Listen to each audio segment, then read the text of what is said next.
আসসালামু আলাইকুম, welcome to আলহামদুলিল্লাহ এগ্রো। আজকে আলোচনা করব কিভাবে একটি ছাগলের খামার শুরু করা যায়, অর্থাৎ কিভাবে একটি ছাগলের খামার কম পুঁজিতে তৈরি করা যায় এবং কি কি নিয়ম মেনে চললে লাভজনক খামার গড়ে তোলা সম্ভব।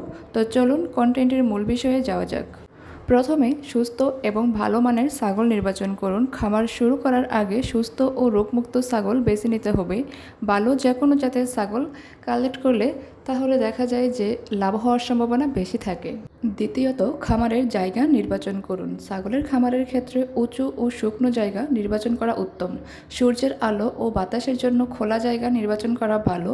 পানি নিষ্কাশন এবং বজ্র আবর্জনা নিষ্কাশনের সুবিধা রাখাটা অত্যন্ত জরুরি। প্রতিটি ছাগলের জন্য প্রায় 3 থেকে 4 বর্গ মিটার জায়গা প্রয়োজন। তো চলুন এখন গড়ের মাপ ও নির্মাণ নিয়ে কিছু বলা যাক। প্রতি 20 থেকে 25টি ছাগলের জন্য গড়ের মাপ হতে পারে দৈর্ঘ্যের ক্ষেত্রে 20 থেকে 25 ফিট, প্রস্থের ক্ষেত্রে 11 থেকে 12 ফিট এরকম, আর উচ্চতা 10 থেকে 12 ফিট হতে পারে।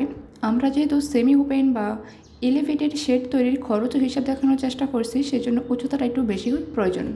আপনারা হয়তো খেয়াল করেছেন যে আমাদের খামারের ছাগলগুলোকে আমরা মাচা অবস্থায় রাখি এবং নিচে ফ্লোরের মধ্যেও রেখে থাকি।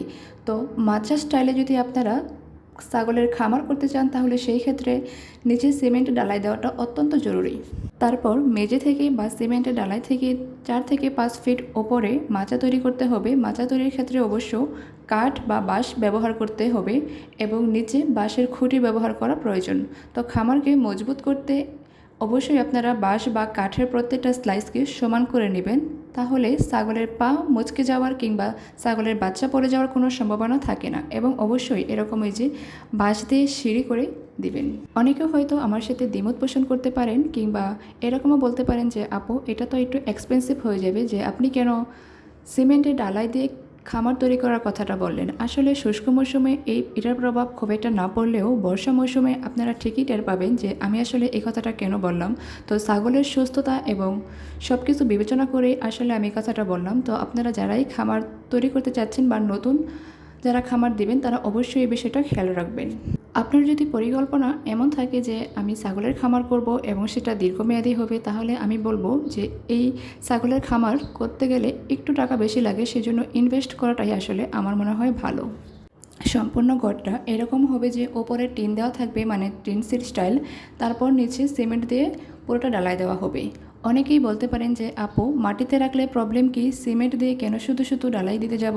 তো বর্ষাকালে বা ছাগলকে যখন বাইরে বের করতে না পারবেন, মানে দিন রাত যখন ছাগলটি এই খামারের মধ্যেই থাকবে, তখন এই খামারটা যখন পরিষ্কার করতে পারবেন না, অর্থাৎ স্যাঁতসেঁতে বা একটু ময়লা আবর্জনা বেশি হয়ে সেখানে ব্যাকটেরিয়া জন্ম হতে পারে, তো সেই ক্ষেত্রে ছাগলগুলো অসুস্থ হয়ে যেতে পারে কিংবা মারাও যেতে পারে। তো সিমেন্ট দিয়ে ডালা দেওয়ার ফলে অবশ্য প্রতিদিন খামারটাকে পরিষ্কার করতে হবে এবং সপ্তাহে একদিন সেটাকে ভালো করে পরিষ্কার করতে হবে। সোডা, ওয়াশিং পাউডার এসব দিয়ে ভালো করে পানি দিয়ে সেটা পরিষ্কার করা উচিত।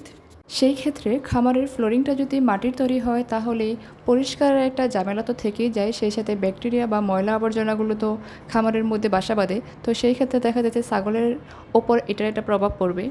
তারপর খামারের চারপাশে প্রোটেকশনের জন্য এবং ছাগলগুলো যেন বাহিরে বেরোতে না পারে সেজন্য চিকেন ওয়্যার বা চেন লিঙ্ক দিয়ে সম্পূর্ণ খামারটাকে ঘেরাও করতে হবে। এক্ষেত্রে খরচ হতে পারে 8 থেকে 10,000 টাকার মতো। তো আপনারা চাইলে সম্পূর্ণ ঘরটাকে কিন্তু টিন দিয়েও ঘেরাও দিতে পারেন বা টিন দিয়েও কিন্তু আপনারা ঘরটা তৈরি করতে পারেন। সেই ক্ষেত্রে অবশ্যই আলো বাতাসের জন্য চারপাশে 2টা কি 3টা জানালা অবশ্যই রাখবেন।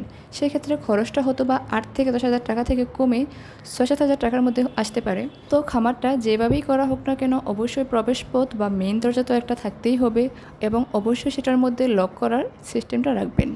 খামারের ছাগলগুলোকে সুস্থ এবং উৎপাদনশীলতা বাড়ানোর জন্য একটা গোপন টিপস দিয়ে রাখি, সেটি হলো যে প্রজনন ছাগল এবং খাসি ছাগলগুলোকে অবশ্যই আলাদা আলাদা রাখবেন, অর্থাৎ আলাদা সেটের মধ্যে রাখবেন। ছাগলের খামার দেওয়ার পূর্বে অবশ্য ঘাসের জমি সিলেক্ট করতে হবে এবং ঘাস লাগাতে হবে। খুব ভালো মানের বা নেপিয়ার ঘাস লাগাতে পারেন, অথবা আপনারা জার্মা বা অন্যান্য যে কোনো জাতের ঘাস লাগাতে পারেন। তারপর পরিষ্কার পানির ব্যবস্থা এবং খাবারের পাত্র সিলেক্ট করা এবং সেই সাথে ছাগলকে একদিনে কী পরিমাণ খাবার দেওয়া উচিত, অর্থাৎ কী পরিমাণ দানাদার খাবার দেওয়া উচিত সে বিষয়ে একটু আইডিয়া নেওয়া। ছাগলের স্বাস্থ্য সুরক্ষার জন্য নিয়মিত সঠিক খাবার এবং ছাগলের টিকা বা ভ্যাকসিন সঠিক সময়ে দেওয়াটা অবশ্যই উচিত। তো নির্দিষ্ট সময় পর পর কৃমিনাশক দিতে হবে এবং ছাগলের খামার তৈরির ক্ষেত্রে এই নিয়মগুলো যদি আপনি মেনে চলেন এবং অল্প সময়ে খুব ভালো ফলাফল পাবেন ইনশাল্লাহ।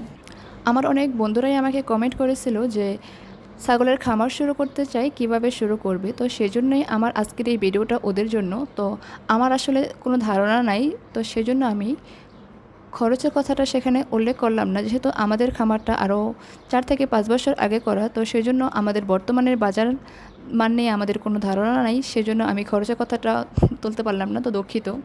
তারপর অনেকেই আবার বাড়ির ছাদের উপরে ছাগলের খামার তৈরি করতে চান। তো সেই ক্ষেত্রে আমি বলবো অবশ্যই সান প্রোটেকশনের ব্যবস্থাটা করে নেবেন এবং ময়লা আবর্জনাগুলোকে যেন একটা নির্দিষ্ট জায়গায় ফালানো হয় বা পানি নিষ্কাশনের ব্যবস্থাটা যেন অবশ্যই থাকে, সেই বিষয়টাই অবশ্য খেয়াল রাখবেন। আশা করি আজকের ভিডিওটি আপনাদের কাজে আসবে। তো অনেকেই আমাকে ছাগলের খাবার দাবার কিংবা ছাগলের ঘর নির্মাণ, ভ্যাকসিন এসব বিষয়ে কোশ্চেন করে থাকেন। তো আপনাদের যদি আরও এরকম কোনো কিছু জানার থাকে ছাগল সম্পর্কিত কিংবা ব্যবসায়িক যে কোনো বিষয়ে যদি আপনাদের কোনো কিছু জানার থাকে তাহলে অবশ্যই কমেন্ট করে জানাতে পারেন। এবং আপনারা অনেকেই ছাগলের খাবার দাবার ছাড়াও অনেক কিছু আমাদের কাছ থেকে জানতে চান, অনেক ইনফরমেটিভ তথ্য। তো সেই ক্ষেত্রে আমি অবশ্যই ওদেরকে বলবো যে যারা এইসব বিষয় জানতে চান তারা অবশ্যই আমাদের আলহামদুলিল্লাহ এগ্রো পেজে নক করবেন। আমি এই ভিডিও ডিসক্রিপশনে আমাদের আলহামদুলিল্লাহ এগ্রো পেজে লিঙ্কটা দিয়ে দিব। তো ভিডিওটি ভালো লাগলে লাইক কমেন্ট শেয়ার করতে বলবেন না এবং খামার সংক্রান্ত আরও এরকম তথ্য পেতে অবশ্যই চ্যানেলটি সাবস্ক্রাইব করে দেন। Thank you, by.